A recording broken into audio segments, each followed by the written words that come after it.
कैसे बनी गढ़वाल में जातियां? कौन है सरोला और कौन है गंगाड़ी? क्या है गढ़वाल का भात बनाने वाला नियम? क्या आप जानते हैं कि गढ़वाल का पहला संस्कृत ग्राम बेंजी एक ही वंश बेंज वालों की पहचान से जुड़ा हुआ है? जब अगस्त्य मुनि मंदिर पुजारी विहीन था और हर पुजारी मृत्यु को प्राप्त हो रहा था, तभी बेंजवाल पूर्वज आए और इतिहास बदल गया।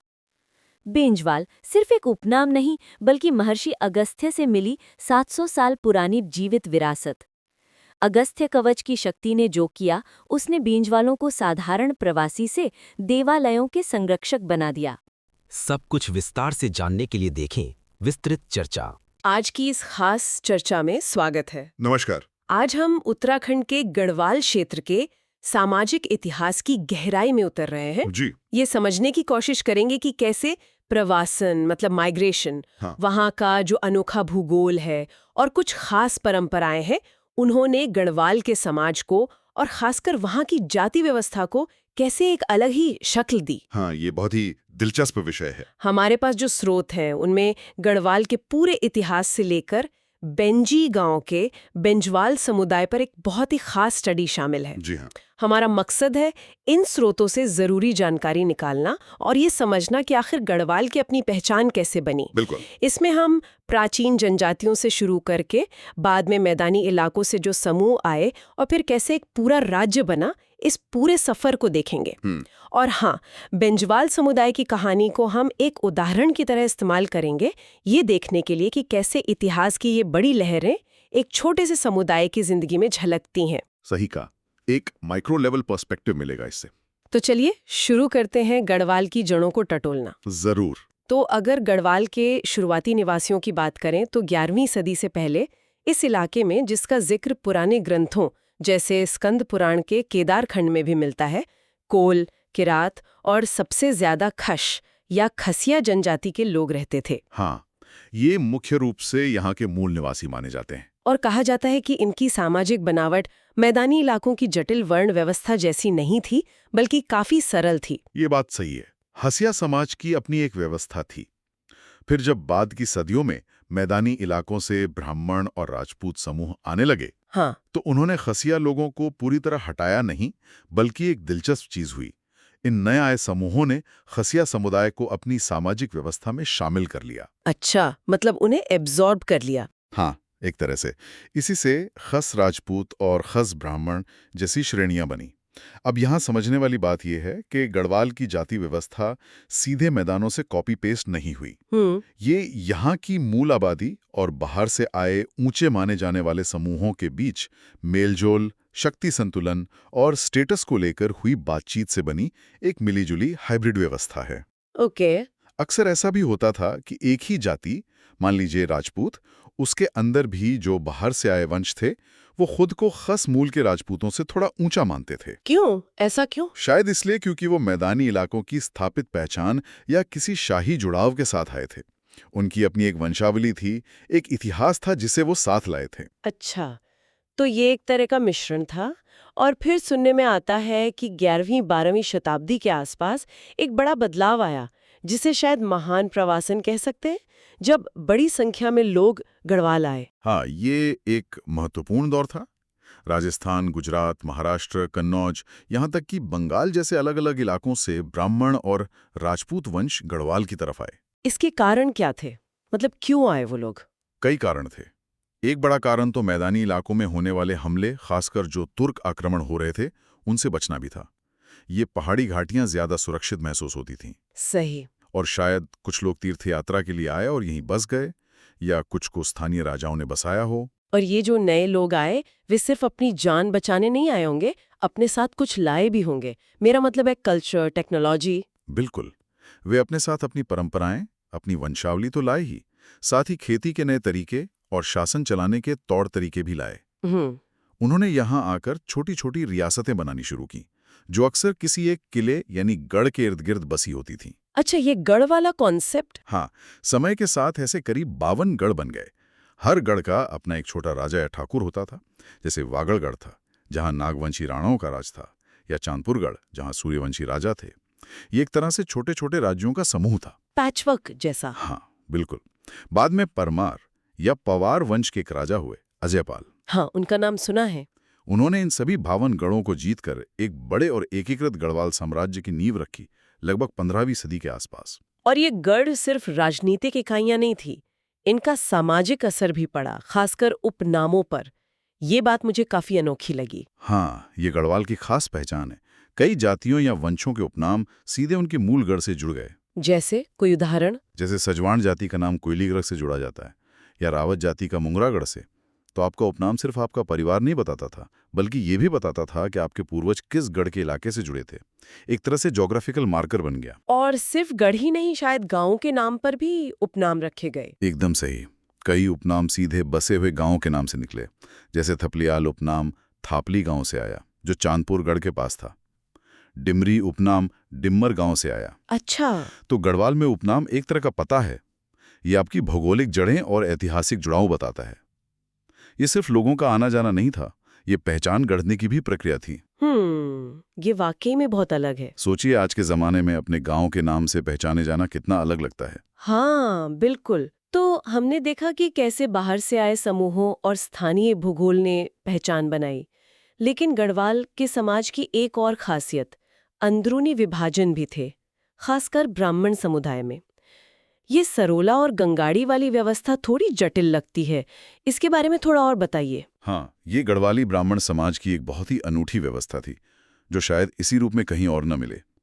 ये बंटवारा मुख्य रूप से 2 चीजों पर आधारित था, भूगोल और राजा से निकटता। भूगोल और राजा से निकटता?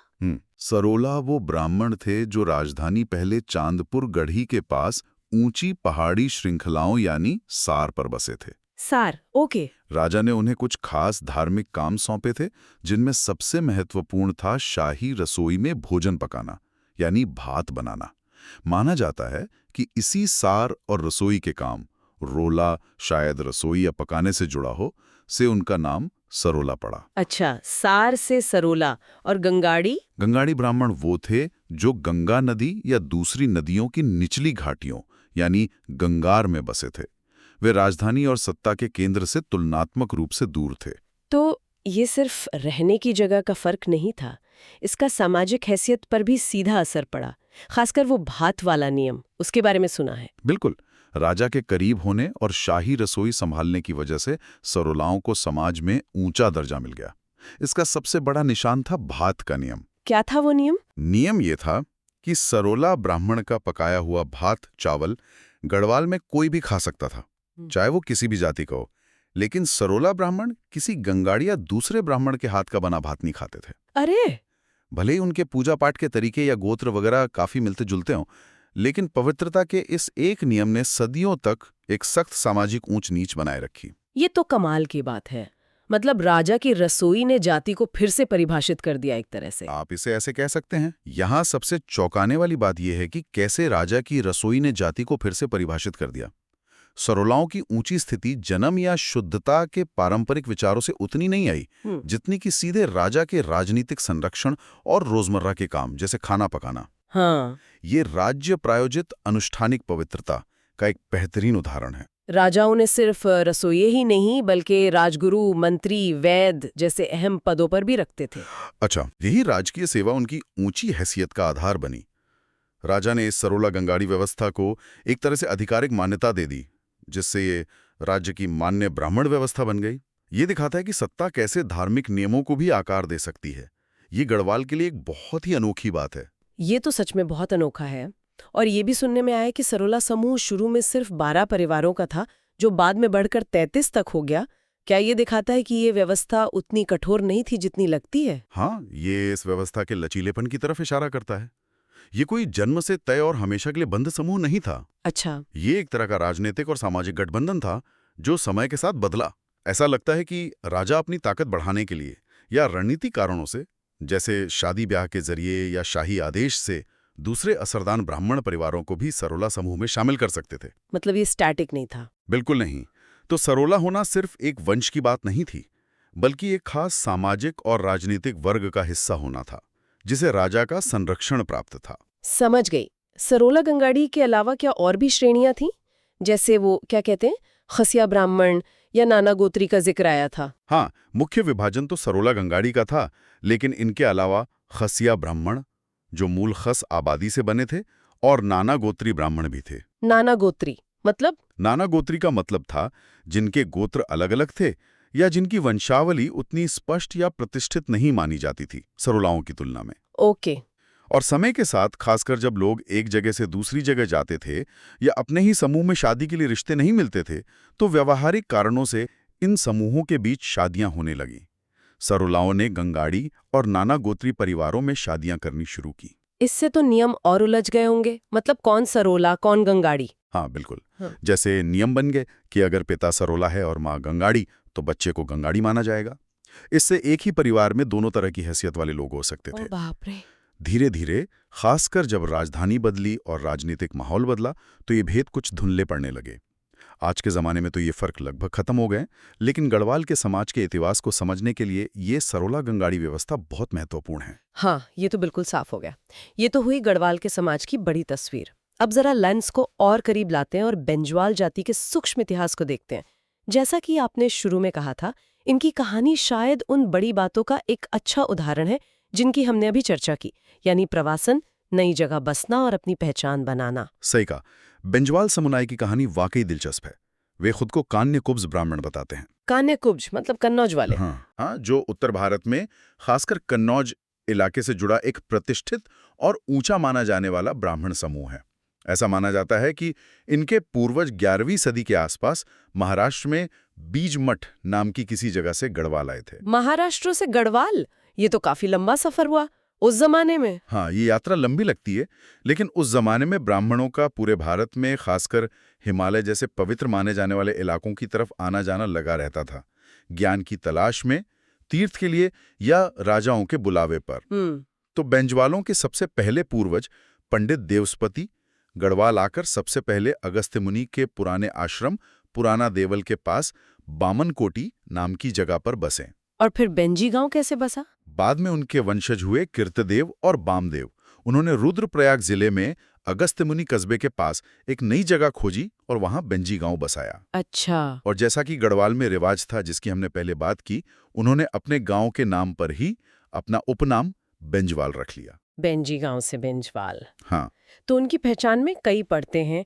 भौगोलिक जड़ें, महाराष्ट्र से आना, ऊंची सामाजिक श्रेणी, कान्यकुब्ज होना, और फिर एक स्थानीय पहचान, बेंजी गांव और बेंजवाल उपनाम। और उनकी पहचान का एक बहुत बड़ा हिस्सा महर्षि अगस्त्य से जुड़ा है। जी है ना? वो कहानी क्या है कि मंदिर में पूजा करने वाले पुजारी की मृत्यु हो जाती थी। वो बड़ी रहस्यमयी लगती है। हाँ, ये कहानी बेंजवालों की पहचान और उनके सम्मान का केंद्र बिंदु है। किंवदंती ये है कि अगस्त्य मुनि मंदिर में एक समय ऐसा श्राप था कि जो भी पुजारी वहां पूजा करता था उसकी रहस्यमयी तरीके से मौत हो जाती थी। मंदिर पुजारी विहीन हो गया था। ओह। जब बेंजवाल पूर्वज वहां पहुंचे तो उनके पास एक प्राचीन अगस्त्य कवच था। कवच? हाँ, एक तरह का सुरक्षा कवच। उन्होंने वो कवच पहनकर पूजा की और वे पूरी तरह सुरक्षित रहे। इस चमत्कार के बाद उन्हें ही मंदिर में पूजा करने का वंशानुगत अधिकार मिल गया और वे मंदिर के मठाधीश यानी मुख्य पुजारी बन गए। अच्छा। कहा जाता है कि वो कवच आज भी उनके पास है और उनके इस खास अधिकार का प्रतीक है। तो ये अगस्त्य मुनि से जुड़ाव उनके लिए कितना महत्वपूर्ण था? क्या इसने उन्हें गढ़वाल में आते ही एक तरह से स्थापित कर दिया? मतलब सोशल स्टेटस एकदम से मिल गया? बिल्कुल। ये कहानी बहुत शक्तिशाली साबित हुई। एक बड़े और पहले से स्थापित तीर्थ स्थल का संरक्षक बनकर उन्होंने समाज में धीरे धीरे अपनी जगह बनाने की प्रक्रिया को लगभग बायपास कर दिया। उन्हें तुरंत स्थानीय धार्मिक व्यवस्था में एक ऊंचा स्थान मिल गया। स्थानीय लोग मानने लगे कि उनका आना कोई संयोग नहीं बल्कि देवीय इच्छा थी, ताकि मंदिर में पूजा फिर से शुरू हो सके। ये दिखाता है कि किसी बड़े देवता का आशीर्वाद मिलना भी समाज में ऊपर उठने के लिए उतना ही कारगर हो सकता है जितना किसी राजा का साथ मिलना। हाँ, ये बात तो है। और बेंजी गांव के बारे में भी कुछ खास बातें हैं, जैसे उसे संस्कृत ग्राम घोषित किया गया है। हाँ, बेंजी गांव की स्थापना भी एक शुभ शगुन से जुड़ी है। कहते हैं वहां एक चूहे ने सांप को हरा दिया था, जिसे उस जगह की पवित्रता का संकेत माना गया। अच्छा। गांव में कई देवी देवताओं के स्थान हैं, जैसे भगवती दक्षिण कालिका, नृसिंह भगवान और गांव के रक्षक देवता क्षेत्रपाल। बेंजवालों के मुख्य इष्ट देवों में महर्षि अगस्त्य, भगवान तुंगनाथ जो पंच केदारों में से एक हैं, दक्षिण कालिका और नृसिंह शामिल हैं। हम्म। और हाल ही में बेंजी गांव को उत्तराखंड का पहला संस्कृत ग्राम घोषित किया गया है। यह सम्मान गांव की लगभग 700 साल पुरानी संस्कृत भाषा को बचाने और बढ़ावा देने की परंपरा को मिला है। ये तो बहुत बढ़िया बात है। अच्छा, यहाँ एक बात साफ करना जरूरी है। जैसा कि स्रोत बताते हैं, गढ़वाल के ये बेंजवाल और राजस्थान, हरियाणा, पंजाब वगैरह में मिलने वाले बेनीवाल जाट गोत्र, ये दोनों अलग है ना? कई बार नाम सुनने में एक जैसे लगते हैं। हाँ, ये फर्क करना बहुत जरूरी है क्योंकि सुनने में नाम काफी मिलते जुलते हैं। बेंजवाल गढ़वाल के ब्राह्मण हैं जिनका इतिहास पुरोहिताई और अगस्त्य मुनि से जुड़ा है। ठीक है। वहीं बेनीवाल एक जाट गोत्र है जिनका इतिहास राजस्थान के जांगल देश इलाके में नागवंशी योद्धाओं और शासकों से जुड़ा है। दोनों की उत्पत्ति, इतिहास और सामाजिक समूह बिल्कुल अलग हैं। हिंदू परंपरा में गोत्र किसी प्राचीन ऋषि से आपके वंश को जोड़ता है, लेकिन बेंजवालों की पूरी पहचान और उनका अधिकार एक दूसरे ऋषि अगस्त्य से जुड़ा है, पर गोत्र प्रवर्तक ऋषि के तौर पर नहीं, बल्कि एक संरक्षक देवता और ईष्ट देव के तौर पर। अच्छा। तो उनकी पहचान सिर्फ वंश, गोत्र से नहीं, बल्कि कर्तव्य, अगस्त्य की पुरोहिताई से ज्यादा परिभाषित होती दिखती है। ये ब्राह्मण समाज के अंदर पहचान कैसे बनती है, इसका एक बहुत ही अनोखा उदाहरण है। ये वाकई बहुत दिलचस्प है। तो अगर हम इस पूरी चर्चा को समेटें, तो क्या मुख्य बातें निकल कर आती हैं? हमने देखा कि गढ़वाल का समाज कई अलग अलग धागों से बुना एक जटिल कपड़ा है। इसमें बाहर से आने वाले लोगों की कई लहरें शामिल हैं। हाँ, प्रवासन एक बहुत बड़ा फैक्टर रहा है। और यहाँ का भूगोल, पहाड़, घाटियां, दांव, गढ़, ये सब सिर्फ नक्शे पे लकीरें नहीं हैं।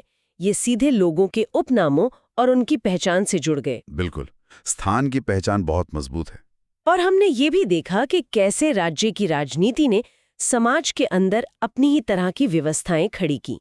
जैसे ब्राह्मणों के बीच वो सरोला गंगाड़ीहाला बंटवारा जो राजा के संरक्षण पर आधारित था। हाँ, ये दिखाता है कि सामाजिक नियम हमेशा सिर्फ धर्म या परंपरा से नहीं बनते। हाँ। सत्ता भी उन्हें गढ़ती है। राज्य का प्रभाव साफ दिखता है। और डेंजवाल समुदाय की कहानी ने इन सब बड़ी बातों को एक छोटे पैमाने पर दिखाया। कैसे एक प्रवासी समूह आया, एक खास जगह बेंजी गांव से अपनी पहचान जोड़ी और एक पवित्र स्थान अगस्त्य मुनि मंदिर और उससे जुड़ी कहानी के जरिए समाज में अपना सम्मान और स्थान बनाया। हाँ, ये सब मिलकर गढ़वाल के इतिहास और समाज की एक बहुत ही जीवंत और अनूठी तस्वीर बनाते हैं।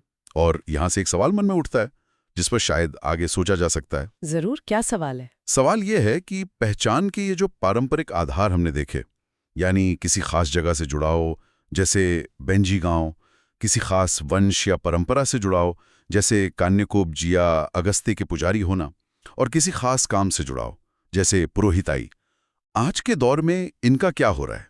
हाँ, ये तो सोचने वाली बात है। जब लोग आसानी से एक जगह से दूसरी जगह जा रहे हैं, दुनिया से मट रही है, ग्लोबलाइजेशन बढ़ रहा है, तो क्या पहचान के ये पुराने तरीके कमजोर पड़ रहे हैं या फिर वे नए माहौल में नए अर्थ ले रहे हैं? सामुदायिक पहचान और अपने आप को बदलते समय के साथ ढालने की प्रक्रिया पर इन पारंपरिक जड़ों का क्या असर पड़ रहा है? ये एक ऐसा मुद्दा है जिस पर विचार किया जा सकता है। बिल्कुल, ये एक जरूरी सवाल है आज के संदर्भ में। खैर, आज की चर्चा बहुत दिलचस्प रही। हाँ, वाकई में।